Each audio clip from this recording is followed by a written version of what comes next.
सभी सज्जनों को सादर नमस्ते। नवरात्र का पवित्र उत्सवमय वातावरण इस समय चल रहा है। हम सभी सनातनी भाइयों के घरों में कलश की स्थापना हुई है और हम अपने सभी कार्यक्रमों में, सभी संस्कारों में, सभी यज्ञों में कलशों को विशेष रूप से महत्व देते रहे हैं और देना चाहिए, ऐसा अपना शास्त्रीय विधान है। कलश जो शब्द है, इसमें तीनों अक्षरों का अलग अलग अर्थ है और तीनों के सम्मेलन से जो अर्थ निकलता है उस पर आप विचार करें। इसमें जो प्रथम अक्षर है का अर्थ है सुख, कम सुखम। का माने सुख और ला माने लाने वाला। कम सुखम लाती इति कला, जो सुख लाती है, सुख पहुंचाती है, उसे स्त्रीलिंग में कला और पुल्लिंग में कल शब्द के द्वारा जाना जाता है। और श धातु सोने के अर्थ में है। तो कलाहा शेरते यत्र स कलशः, जिसमें कलाएं शयन करती हैं, जिसमें कलाओं का निवास होता है, उसका अर्थ है कलश। कुम्हार टेढ़ी मेढ़ी मिट्टी के ढेले को लेकर के आता है, उसको अच्छी तरह से चूर्ण करता है, खूब बारीक पीसता है। बारीक पीसने के बाद फिर उसको पानी डाल करके गीला करता है, गीला करके उसको गलाता है। गला करके अगले दिन जब वो मिट्टी पूरी तरह से एक रस हो जाती है, तब उस मिट्टी को अच्छी तरीके से सानता है और सान करके पूरा चिकना करके उसको चाक पर चढ़ाता है और फिर उसमें कलाओं का प्रवेश प्रारंभ होता है। डंडे से चाक को चलाने के बाद वो अपने हाथों का सुंदर उपयोग करते हुए, एक हाथ बाहर से और एक हाथ अंदर से लगाते हुए, उसमें अपनी कला का प्रवेश कराते हुए उसको आकृति प्रदान करता है, आकार देता है। और आकार देने के पश्चात गले तक आकर के पतला करके फिर थोड़ा सा चौड़ा करके उसको बहुत सुंदर आकृति में उस कलश को ढाल देता है। तो उसमें कलाएं शयन करती हैं, इसलिए उसका नाम कलश है। पूजा जब हम करने के लिए प्रारंभ करते हैं, जब हम पूजा करने के लिए जाते हैं, यज्ञ करने के लिए जाते हैं, तो हम कलश की स्थापना करते हैं। और कलश की स्थापना का एक बहुत सुंदर विधि विधान है। अपने यहाँ सृष्टि निर्माण की जो प्रक्रिया है, उस प्रक्रिया में तस्माद् वा एतस्मात् आत्मनः आकाशः सम्भूतः, इस परमात्मा की व्यवस्था से, उसके एक क्षण से आकाश उत्पन्न हुआ, खाली स्थान हुआ। आकाशात् वायु, आकाश के उत्पन्न होने के पश्चात जब खाली स्थान हुआ तो उसमें वायु का प्रवेश हुआ। वायोः अग्नि, वायु से अग्नि हुआ। इसमें से आकाश और वायु दोनों अरूप है, उनका कोई अपना रूप नहीं है। रूप जो तन्मात्र है वो अग्नि का गुण है। तो अग्नि के स्तर पर आने पर फिर हमारे सामने कोई रूप प्रकट होता है। आकाशाद वायु, वायोः अग्नि। तो तीसरा जो तन्मात्र अथवा स्थूलभूत आता है, तन्मात्र रूप है और उसका स्थूलभूत अग्नि है। रूप का स्थूलभूत जो है वो अग्नि है। अग्निरापः, अग्नि से फिर जल। अग्निरापः रस तन्मात्र है और जल उसका स्थूलभूत है, जो हमें समक्ष दृष्टिगोचर होता है। इससे पहले शब्द और स्पर्श, इन दोनों का कोई रूप नहीं होता है। शब्द तन्मात्र से आकाश बनता है और स्पर्श तन्मात्र से वायु बनता है।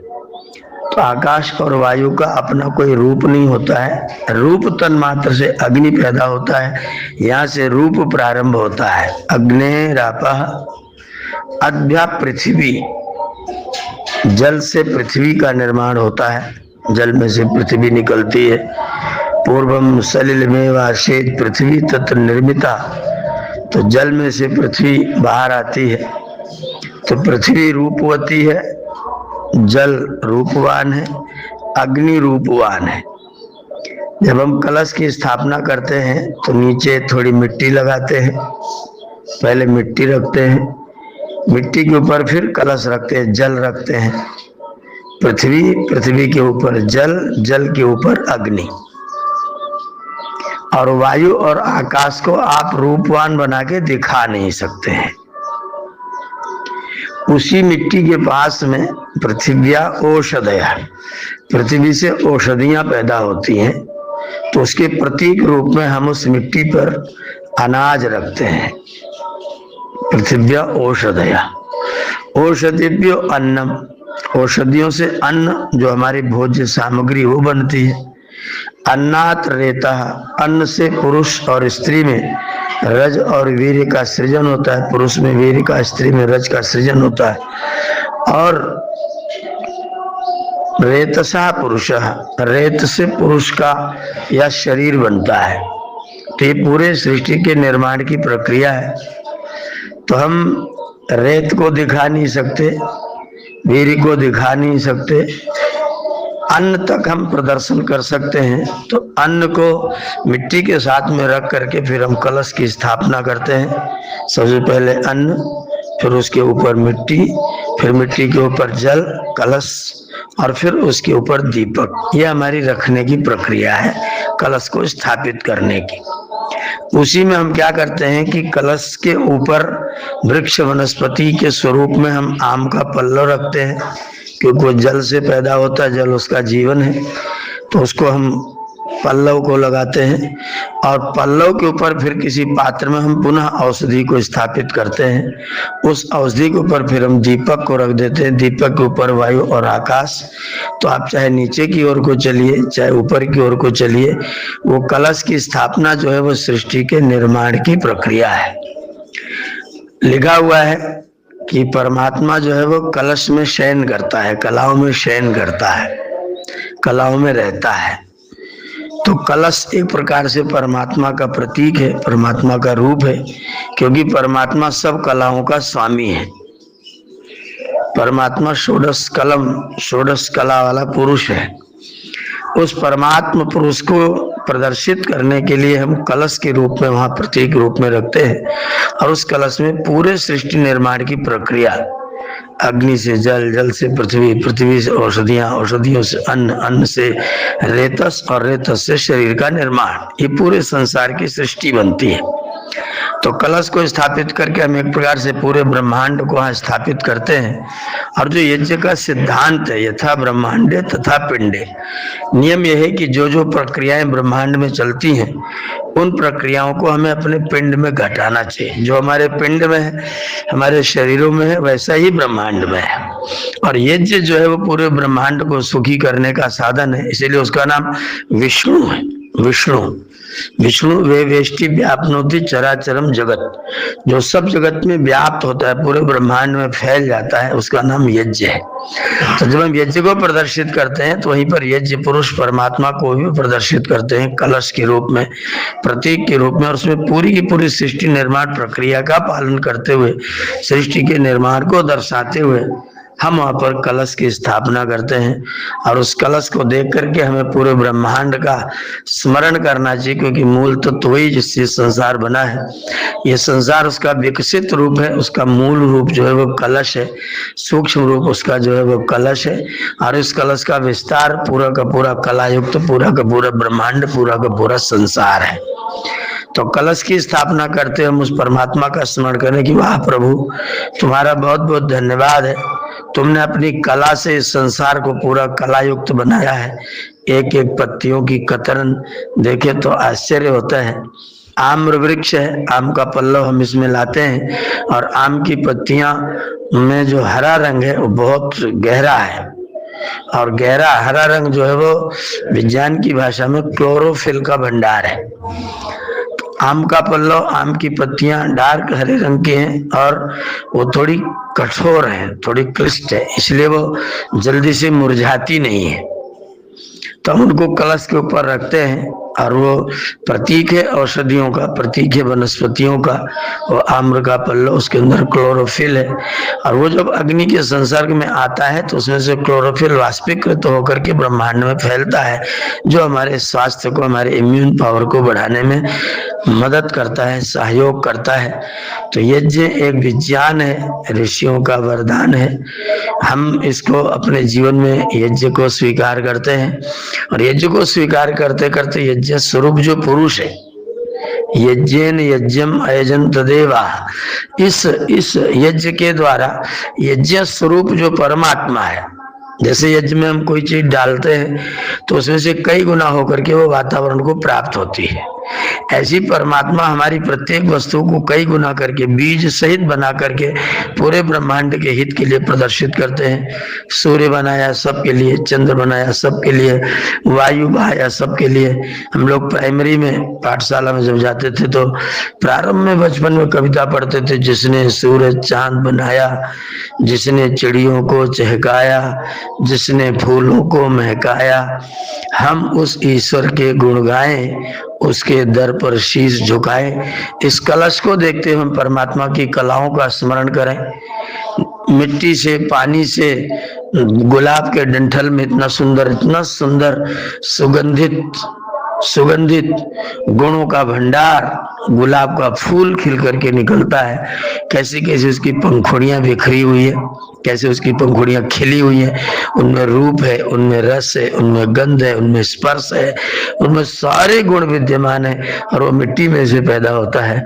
एक एक पत्ती की कतरन न्यारी है, कहीं केले का फल औंधे मुंह लटका हुआ है, कहीं जामुन आकाश में पक रहा है, कहीं बेल पर बड़ा बड़ा कद्दू लगा हुआ है, कहीं लौकी फल रहा है, कहीं अपामार्ग रह रहा है, कहीं आम बौरा रहा है, कहीं महुआ टपक रहा है, कहीं टमाटर पर क्या क्या गिनाएंगे। जितनी गिनती करते जाएंगे उतना उतना आपको रोमांच होता जाएगा।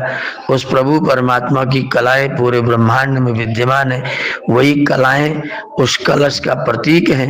ये जो हमारा शरीर है वो कलश है, हमारा शरीर भी कलश है, क्योंकि इसमें भी कलाएं शयन करती है। सिर से लेकर के नासिका में छिद्र बनाया, नासिका में छिद्र को ऊपर की तरफ को जो श्वास लेने पर हमारे मस्तिष्क को ऑक्सीजन की प्राप्ति हो, प्रेरणा मिले और फिर वो ऑक्सीजन अंदर हमारे फेफड़ों तक जाए, जिससे हमारा खून शुद्ध हो।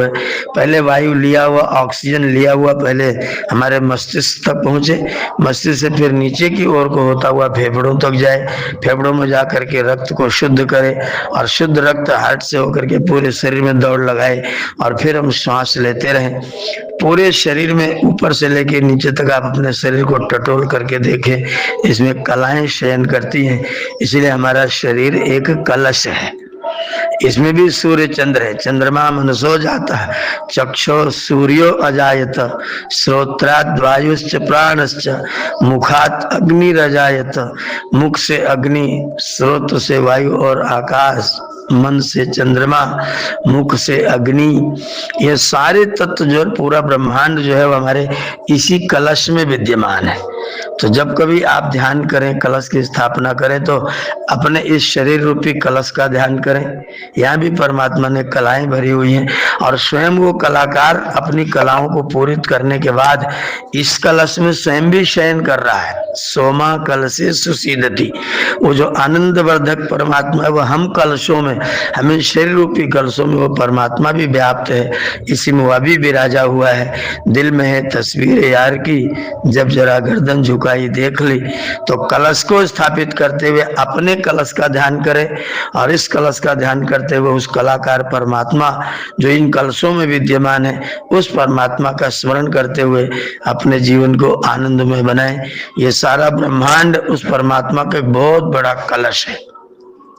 पूरा ब्रह्मांड ही उस परमात्मा का एक बहुत बड़ा कलश है और इस कलश में वो ब्रह्मांड नायक व्याप्त है, इसी में हम लोगों का निवास है। तो कलश की स्थापना करते हुए उस कलाकार का स्मरण करें, कलश की स्थापना करते हुए अपने संसार में व्याप्त कलाओं का स्मरण करें, कलश की स्थापना करते हुए अपने शरीर रूपी कलश को स्मरण करें।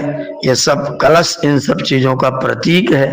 तो हमारे प्रत्येक यज्ञ में, प्रत्येक पूजा में, प्रत्येक प्रतिष्ठा में हम लोग कलश को प्रतिष्ठापित करते हुए यथा पिंडे तथा ब्रह्मांडे, जो जो पिंड में है वो ब्रह्मांड में है, जैसा जैसा ब्रह्मांड में है वैसा वैसा पिंड में है। इस पिंड और ब्रह्मांड की एकाकारता को यज्ञ के माध्यम से हम लोग प्रतिदिन प्रतिष्ठित करते हैं।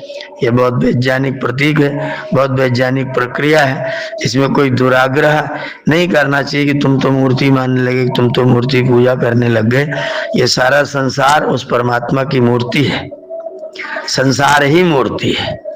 वे लोग जो परमात्मा को बना करके मूर्ति करते हैं, उनके बजाय संसार जो स्वयं परमात्मा, यस्य भूमि प्रमा, यस्य भूमि प्रमा, उस परमात्मा का पाद रूप प्रमा रूप ये भूमि है। अंतरिक्षम उत उदरम, ये अंतरिक्ष उसका उदर है। दिवम यस चक्रे मूर्धानम, दिवलोक उसकी मूर्धा है। ये पूरा का पूरा ब्रह्मांड उस परमात्मा की मूर्ति है। एक एक वृक्ष, वनस्पति, एक एक वस्तु सब उस परमात्मा के द्वारा रचित मूर्ति है। उसी का प्रत्यक्ष रूप, साकार रूप ये पूरा का पूरा ब्रह्मांड है। उसको आप जब अपनी मूर्ति में जब उसे संकुचित करते हैं, उसको बना करके आप उसे छोटा कर देते हैं, तो फिर वो गलत हो जाता है। जिस ब्रह्मांड नायक ने इतने विशाल ब्रह्मांड का निर्माण किया, ये सारा ब्रह्मांड ही उसकी मूर्ति है।